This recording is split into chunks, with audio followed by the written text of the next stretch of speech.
Surprise.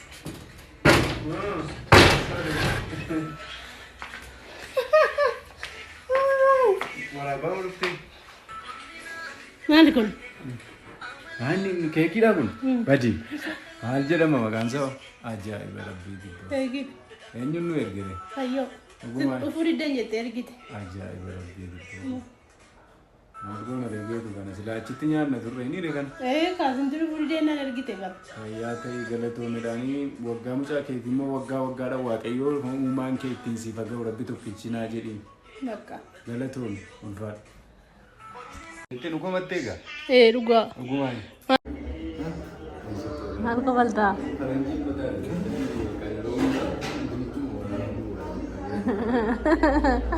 Faranjiin viidiyoo waraabdii tijjaanii. Waan hojjetan waan dubbatan viidiyoo dhumaan ni hojjetu. Dhugumaan. Barka wanniidha. Kanaafuu waraabaa jiru. Buna dhuddee? Baay'ee dhugaa baay'ee baay'ee ispreesii waan seetan jiran dhugaa. Buna ittiin baay'ee bareedu dhugu.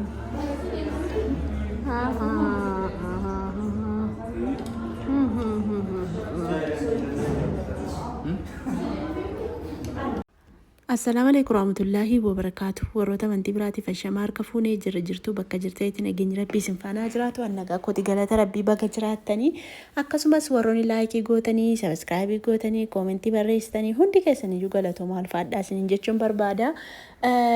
Akkasumas immoo fayyoonii obboleessa koo sapiraayis goote bar keekii bareedaa kana keekii maal kana fakkaatu dhufuu didanii jechuudha.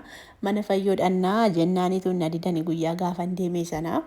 Abbaan kakuus immoo nu waamee jira. Ergasiis immoo fayyoon dawwaltee fi lakkoofsa isaa fudhattee dawwaltee fi ergi wal taraaramnee maal jennee wal dubbifnee raawwannee booddee kottaa ettaniitti dawwaltee waamte jechuudha. Fayyoon gaafatti dawwaltee waamte abbaan kakuus itti dawwalee waamee jennaanii hindi dana jechuudha dhufu kottaa keekii nyaattanii deebitu lidatii mucaa kiyyaa jira jetteeni fayyooni achumaan didan gaafa isaan didaniitu ga'anii nyaadhe mitiire isaan qophaa manatti hafan mitiire jechumarraan keekii kana murtee natti ergite fayyooni haa nyaatan jennaan sanii booda utuu kana ta'ee dhanneera naa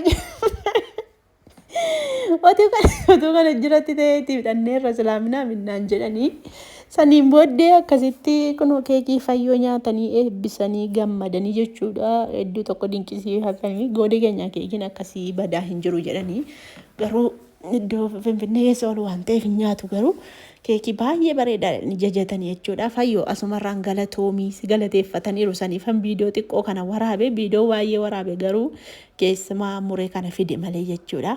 Hedduu tokko gammadanii kolfanii maal jedhanii itti gammadanii nyaachaa turanii keekii kana jechuudha. Hundaafuu galatoomii siin jedha fayyoo kiyya qaalii akkasumas warroonni jiraa fi fayyoonii akkasumas abbaa gaguun jedhanii yeroo tokko tokkoon harkaa miliqxee jiraadha malee warroonni gammadanii fi baga gammadanii warroonni jaalala namaa feetanii akkasumas abbaa mana faati mana walii wajjin jiraachuu warri feetanii hundi keessaniyyuu baga gammaddan isiniin jechuun barbaada. Anis kan hin laffaa turee fi kanuma barbaadeetan malee waan hamaadhaaf miti. Namoonni tokko nama hamaatti na fudhattanii turtanii kan galee fi galee jira. Kan muudiin galee fi jira. Kan hin galleef immoo dhugaa seetanii na arrabsaa turtanii dhiifama isiniin jechuun barbaada. Maaliif jennaanii dhugumatti otoo ana ta'ees hin dhiisu. Hin beektu miti otoo ana ta'ees yoo dubbachuu baadhee keessa kiyyatti nan haara'utu namni kan biraan waan akkasii irratti raawwate yookaan immoo waan akkasii irratti godhe otoo ana ta'ees akkuma isin aartanii naara. Kanaafiyyuu isiniif nan hubadhaa. Akkuma fayyoo jaalladhu isinillee jaallattu waan ta'eef wanta akkasii immoo dhuguma gaafa hin ta'a jedhamu dhugoomatti nama aarsaa isin aarsuu danda'a.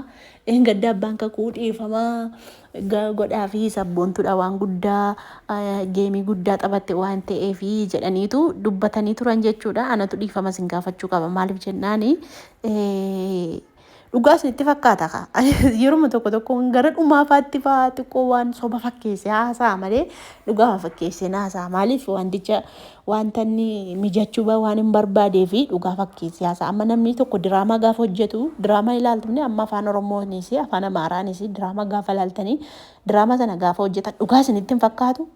Wantichi dhugaa isinitti fakkaate miira keessa isin gashee koomentii wooma tokko barreessitanii warri diraamaa hordoftan amma diraamaa amaariffaa oromiffarra diraamaa amaariffa kana badaan beeku garuu numa naagala wanti isaan haasa'an dubbachuu baadhu manaa gala sirriitti jechuu saniif diraamaa Amaariffaa dhaggeeffachuu jaalladha ilaaluullee jaalladha isinis akka koo ta'uus maltu sanii fi wanti isaan hojjetan dhugaa isinitti fakkaata kanaaf waan hojjettu tokko immoo taatee wanticha mul'isuu fi hojjechuu qabda kanaaf jechuudha.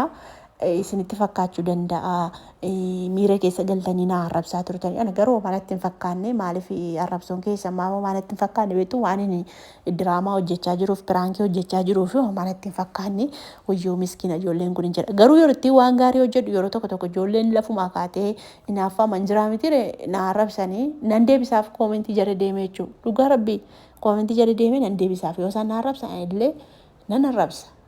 Jallisu jalaan beeku jalaan jallisu inni itti deebisa na arrabsanii jechuudha garuu kana nama tokkotti hin deebifne maaliif badii kiyya nan beeka waan ta'eef kanaaf isin natti haartanii haasoftanii dhiifama naa godhaa isiniin jechuun barbaada.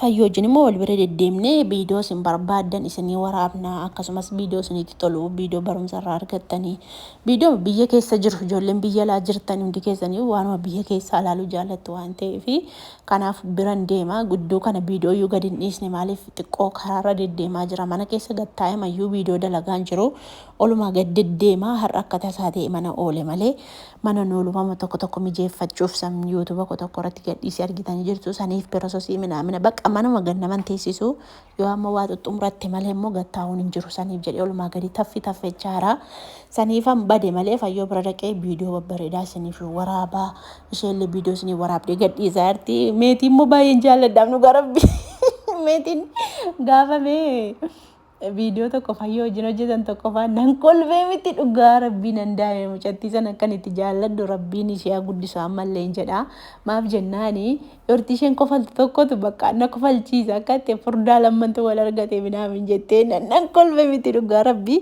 kaleessa immoo baay'een itti aaree ture jettee viidiyoo seen fayyoo wajjin hojjetan argitaniitu miti baay'een itti aaraa ture garuu immoo jette ergii isiniif lamma walitti araarsuuf jettee akkas arrabsamaa turte nan gaabbe immoo jettee asumarraan dhiifama na gaafatte meetii tiyya baay'ee si jaalladha baay'ee si kabajaa nuuf guddadhu rabbiin umurii dheertu siif haa godhu rabbiin abbaa keetiif haadha kee baga walitti araarsee hundaaf iyyuu jechuudha baga gammaddeen jedha meetii tiyya dhugaa rabbii hedduu tokko gammaddee jirti mucattittiin hedduu natti tolti ana baay'ee tokkon jaalladha dhugaa rabbii maaliif jennaani isaan fayyoo jaalladhuuf miti akkasumatti haasaasii gaafa seen haasoftutu natti tola bakka haasaa bareedaa haasoftii haasaa siraata qabu haasaa qubna gara qabu bakka wanta afaan ishee ba'u nama bakka kanaan dura guddoo wayii tokko fakkaatti umurii ishee hin beektu gaa fuula ishee irraa iyyuu hima waan ta'eef bakka akka nama guddaatti haasofti saniif hedduu tokko jaalladha dhugaa rabbii horti isheen viidiyoo fayyoo wajjin hojjettu cale jala taa'ee ilaala jechuudha waan natti toltuu fi saniif jennaani waa hundumaayyuu amma fayyoo wajjin walii gallee araaramne isheenis hubattee jirti durumaan iyyuu hubachiisee sagalee koo hariidhaan biloo na guute malee guyyaa irratti qaba. Saniin booddee haala kanaa walitti araaramnee jirra hedduu tokko gammadee jira isaan ani fayyoo wajjin wal lolee taa'eyyuu homaa rakkinaan qabu maaf garaan koo qulqullummaadhaan jaalladha waan ta'eef isheen tabbaa koo wajjin walitti deebi'an bakka abbaa manaa fi haadha manaa wal lolee addaan bahee jiraatu hin jaalladhu natti hin tolu dhugaa rabbii miira namatti dhagahamu hin beektu waan ta'eef kanaafanii kana uume malee wanta badii ta'us immoo miti isin warroonni arrabsaa turtan isaan dhiifama isinii godhee isinillee dhiifama naa godhaa utuu beektaa utuu ammaa waan gaarii hojjedhe na arrabsitu nan arrabsitan bar dhugaa rabbii ammatu waan gaarii hojjedhe nan arrabsitan anis waan dabaan hojjedhe waan ta'eef kanaaf irra ilaalle ijoollee baay'een dhiifama nuu godhii osoon hin beekiniin si lolee ani barra akkas hin seenseene ati nama gaariidha ati nama bareedduu namaaf yaaduudha akkamittiin akka goote jenneeyyuu si taaraa turre amma immoo dhiifama nuu godhi jettan isiniyyuu dhiifama naa godhaa dhugaa rabbii utuun balleessuu baaddee ammatuma waan keerii tokko hojjedhe waan namarraa bareedu tokko hojjedhe isiniyyuu nan arrabsitan kana immoo alatu dalga deeme waan ta'eef kana hundaa kan godhe jiraadhumaa fi fayyoo walitti araarsuuf hin dalga deeme yoon akkasittiin ta'u ijoollee baay'ee jimmarii adde namni digdammi namni soddommi numa beekaawu keessattuu immoo ijoollee yeroon karaa deemu makiinaa keessatti na argan ijamaan mana beetti namni tokko siin bakka itti si argee wallaalee baanaan jiru lakki boo'eessitti na argitan jedha tokko maqamu goona waamti sabboon ta'anii maqaa koo na waamaniifaa jechuudha nattaasa'uu jechuudha saniin booddee maanii dhuguma wanni itti fayyoo wajjin hojjette sun waan akkam yeroo piraankiidhaan jedhan firfirsaan deema Amma dhufee nama keessaan na gaafate fiishii kaawwattamu baru gannanii man qabadhu manichitti silaa danda'e gara bichitti waa tokko dhannoo sayoon jedhee tasa maal yeroo isinuma mana ijoolleen yeroo tokko tokko narkaa baati utuma naasa'u baatu narkaa milittee baate akkuma isheen itti baatu rabbaa beeku gara biyoon naannoo isaa amma viidiyoo isa tokko irratti yoon tasgabbaa'ee bakka amma kostoreedhaan hojjedha jedhe dur narkaa milittee saniif ijoolleen baay'een hin beeku ijoollee warri beekan amma jabaadhu na jedhu koominti jedhatti sila waan akkasirratti nama jabeessu waan dabaadha waan ta'eef saniif jechuudha akkasiin akkas ta'ee ture hundi keessan iyyuu dhiifama naa godhaa dhufee dhiifama isin hin gaafanne fayyoo bira deeme immoo viidiyoo hin waraabna hundaaf iyyuu jechuudha gaafan bira deemu viidiyoo isiniif gadhiisa seenillee gadhiisti kanaaf jennaani haasaa baay'ee isinitti hin baay'isu warroonni natti aartanii rabbiif jecha dhiifama naa godhaa rabbiin illee dhiifama naaf haa godhu inni isiniin jedhaa haasaa isinitti hin baay'isu waan na dhaggeeffattaniif guddaa tokko galatooma baay baay.